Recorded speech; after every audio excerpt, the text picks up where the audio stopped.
Here at Good Eats, we are fortunate to get a lot of viewer mail, but lately we've noticed a rather disturbing trend. For instance, this is from Homer in Sioux City. AB, no time cook, hungry, help. Wow, when you can't even put in any articles, you really are busy. Here's another one. This is from Ingrid in Santa Fe, New Mexico. She writes, I know fast food's not healthy, but between soccer practice and violin lessons, I don't have a choice. Am I a bad mom? Will my kids hate me? Well, I don't know, Ingrid. I guess it depends on whether or not you're taking the violin lessons or making them take them. But I know what you mean. Oh, this one. This broke my heart. This is from No Name in Sacramento. And Sacramento writes, nothing. Just didn't have the time. That's the problem. As Ferris Bueller said, life moves pretty fast. As a result, those of us living type A lives end up choking down a lot of type D chow. We just don't have the patience for a slow-moving meal, much less the time to cook it ourselves. However, there is one cooking method capable of saving us from a long-term relationship with our pizza delivery guy. It's a cooking method that's fast, nutritious, delicious, low mess, infinitely adaptable, and darn tasty. What is it? Well, we like to call it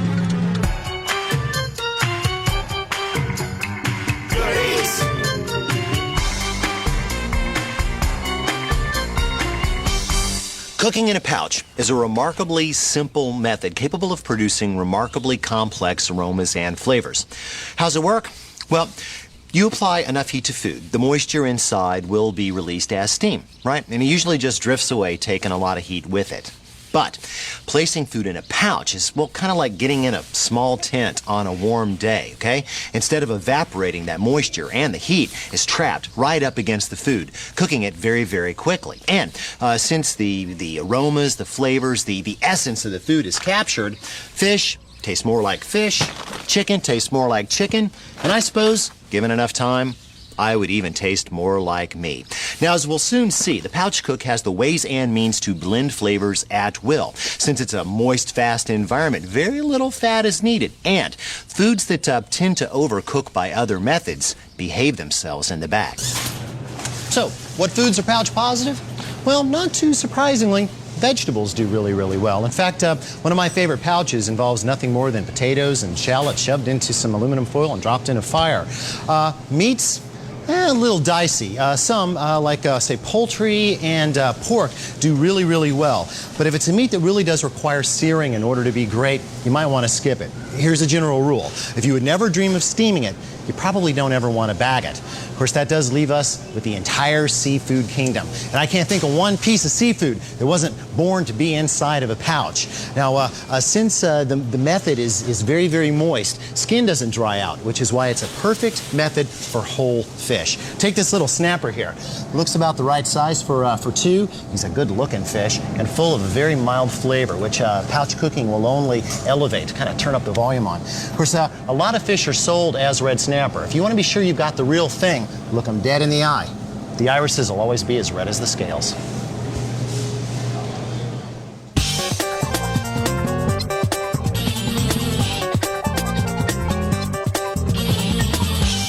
Double check and make sure that your monger got all the scales off. There's usually a few strays left behind. Then, go ahead and trim off any of the fins that look like they might perforate either you or the bag. And that definitely includes this dorsal fin, which can be a real pain. Ouch. I like to go ahead and take off the pectoral fin, as well as the, well, whatever that is. He's not going to need it anymore. And don't forget this little guy back here. Those spines are nasty.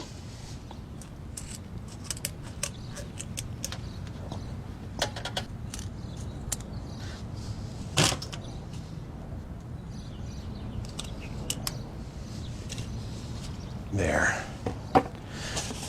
Give them a pat dry.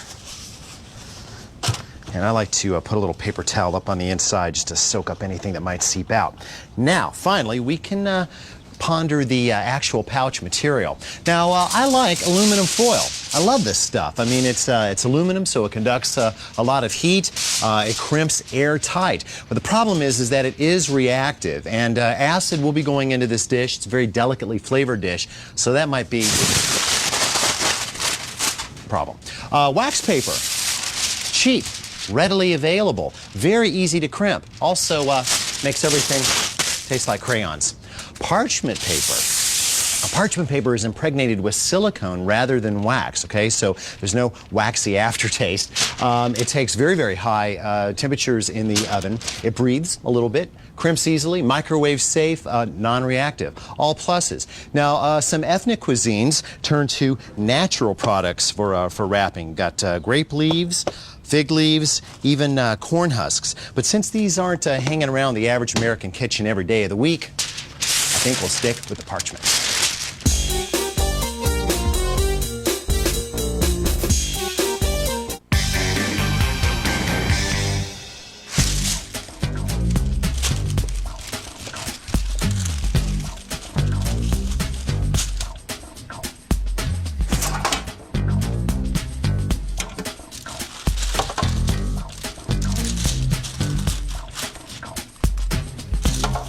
Once you have one end of the paper over the pan, bring forth the fish, a 1 to 2 pound red snapper, and lay it diagonally across one end of the parchment. Now, for the rest of the mise en place. We begin, of course, with seasoning, a healthy sprinkling of kosher salt both inside and outside the fish. Next up, freshly ground black pepper, inside and out. A handful of fresh parsley and oregano goes on the inside, along with a few slices of lemon and a few slices of red onion, if you've got it. Really shove it in there. Whatever doesn't fit, just stick underneath the fish. He'll never know. Next, 1 cup of couscous that has been rinsed with cold water and sprinkled with salt and allowed to sit for about 10 minutes. Then 1 cup of artichokes, canned, drained, and quartered. 1 cup of cherry tomatoes or grape tomatoes, halved. 2 teaspoons of garlic. A few more slices of lemon. And a little more onion if you like, say half a cup's worth. There.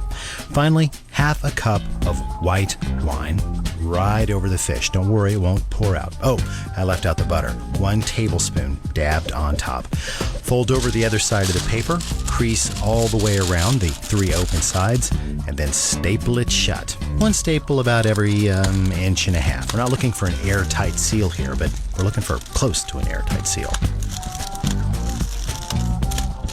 There. Now straight into the middle of a 425 degree oven. Set your timer for 30 minutes.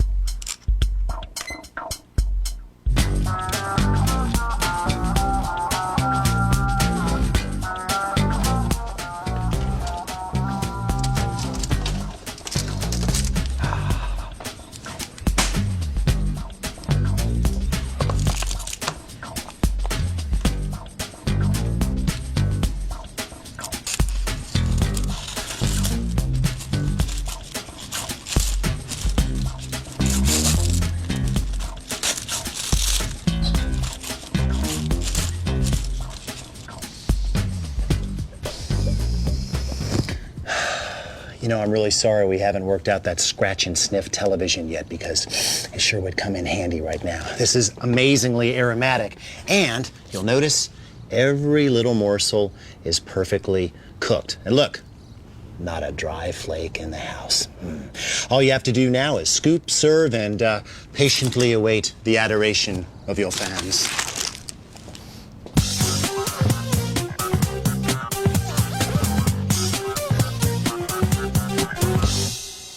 For those of us who like to cook, love to eat, hate to clean, this is the best part of pouch cookery.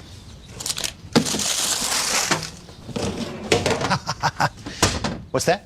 Oh, you need an easy single meal option for those Saturday nights home alone, huh? Well, don't feel bad. It happens to everyone sooner or later. Come on. We begin with a piece of parchment paper. I'd say about, yay by yay. Fold it in half and put a nice strong crease in it. Then take your sharpest knife, in my case it's my favorite paring knife, and cut it thusly. Nice little arch here. And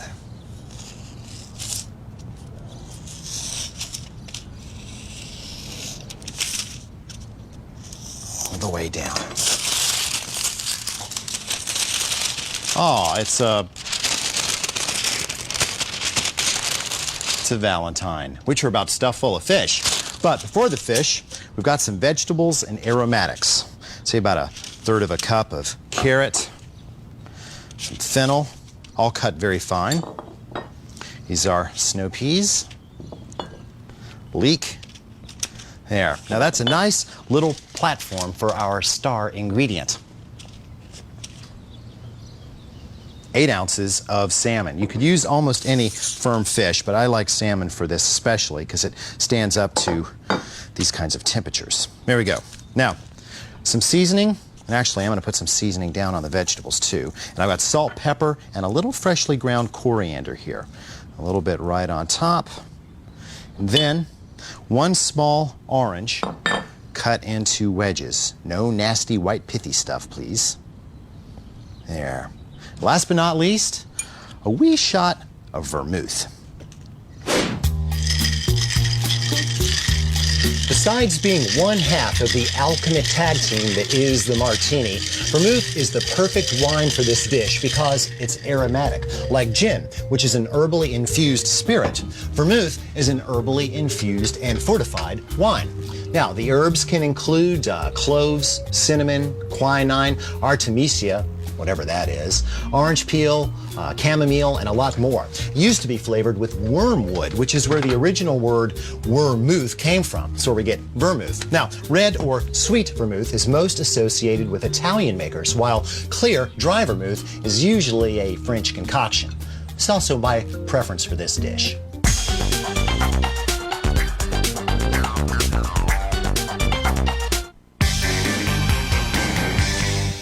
And now, for closure. Fold your heart over and just start folding. I'm going to make a fold like this, then go halfway up that fold and repeat. Crease, halfway, fold, crease, and just keep working your way all the way around the device.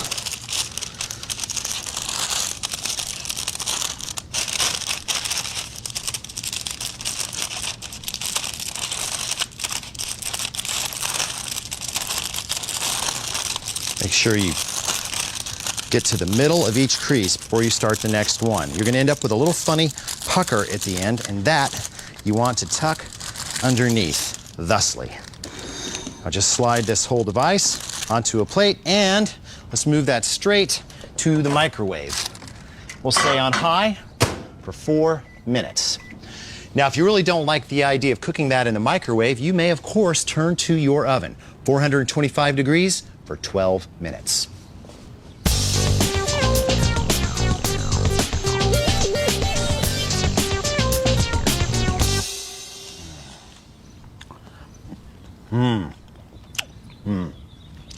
An aromatic, delicious, no fuss, low fat feast for one. Yep, one. You know, 1 is the loneliest number, which is why sometimes we throw dinner parties. Now, since you can make them up ahead of time and then just slide them into the oven 15 or 20 minutes before dinner is served, pouches make the perfect party favor. And since any group of 8 or more is likely to have at least one special meal request, pouches allow you to easily customize. For instance, Vanessa gets vegetarian and Ramon gets no capers. Ramon says that he's allergic to capers, but I think he's just trying to be a problem. But he's going to be disappointed, though, because this is no problem at all.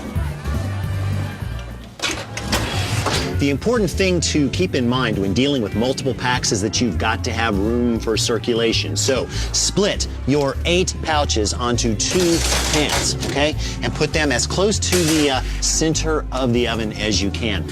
Now, most packs, I cook at about 425, but since we've got so much added mass here, I'm going to start the oven at 450 and then back it down to 425, just to make up for the added mass. Now, one thing to remember about parchment, it will get soggy and disintegrate if you build your pouches more than, say, 4 hours ahead. So if you've got to build way in advance, build on aluminum, not parchment. Hey, you wacky hipsters, you get back here.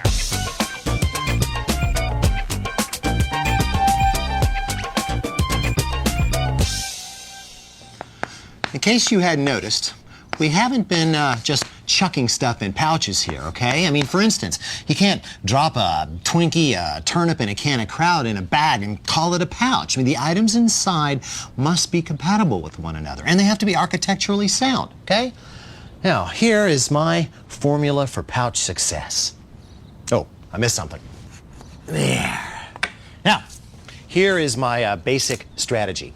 I usually pick a meat, just one from the meat column. This time, let's say shrimp. Then we move up to the vegetation column. We've got a lot of things we could choose, but I think I'll go with a melange of dry mushrooms. Starch is optional, and I usually just go with one. In this case, let's say noodles. And I think I'll use ramen-style noodles. You know, cooked, dried, and fried for your convenience. I love them. Moving on to the aromatics, I never go more than 2. Let's say in this case, eeny, meeny, miny, scallions and onions. Seasonings, anything goes, but I like to keep things simple. We'll go with salt and red pepper flakes. Does that mean that we're done seasoning this dish? Of course not, because we've got liquids to consider. And I think I'm going to go heavy here. Let's say some soy sauce, some mirin or sweet rice wine, vegetable broth, and sesame oil. Let's cook, shall we?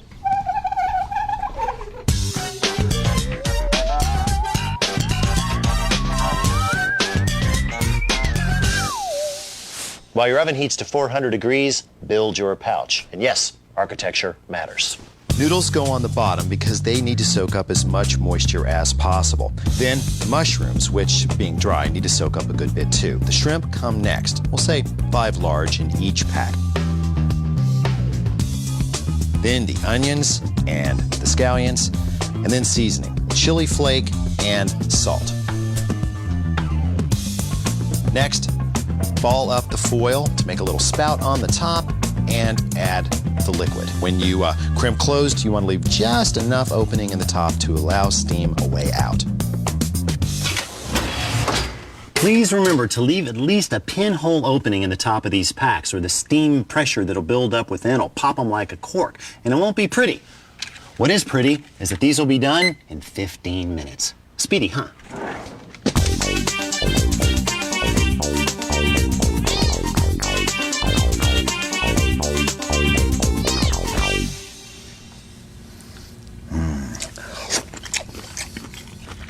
Okay, so it's maybe not that fast, but you get the point.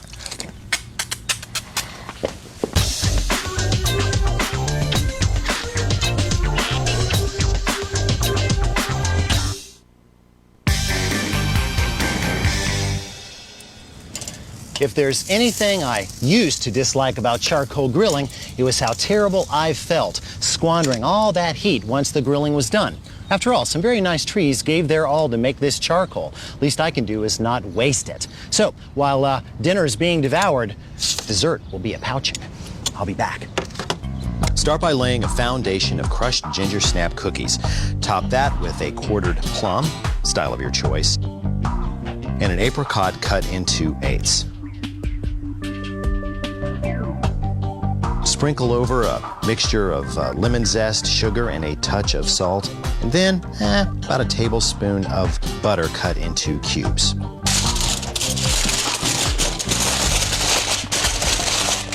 Crimp your foil pack as before, leaving a small hole in the top.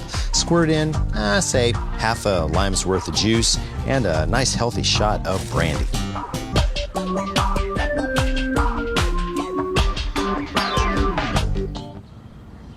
Now, since there's a good bit of liquid in these pouches, we can play a little loose with the cooking times and temperature, but we do want our vessel to be hot enough to caramelize the sugars that are going to ooze out of the fruit. So I like to make sure that my grill or oven is at least 500 degrees. Since the embers are dying, I'm going to pitch the grate and just nestle the packs right down in among the embers. The closer they are, the more heat they will take.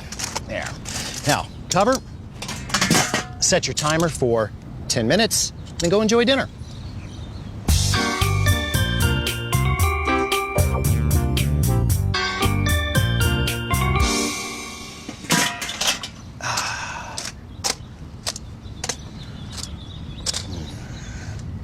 Like a phoenix rising from the ashes.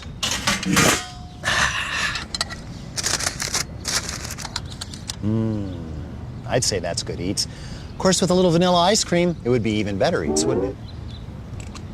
Thank you, Thing. Well, I hope we've convinced you that you don't have to slow your pace to get great taste, or nutrition for that matter. Now, I'm not saying pouches are the penicillin for what ails our society's revved up soul, but, well, they might just give you the edge to boldly go where no overachiever has gone before. See you next time on Good Eats.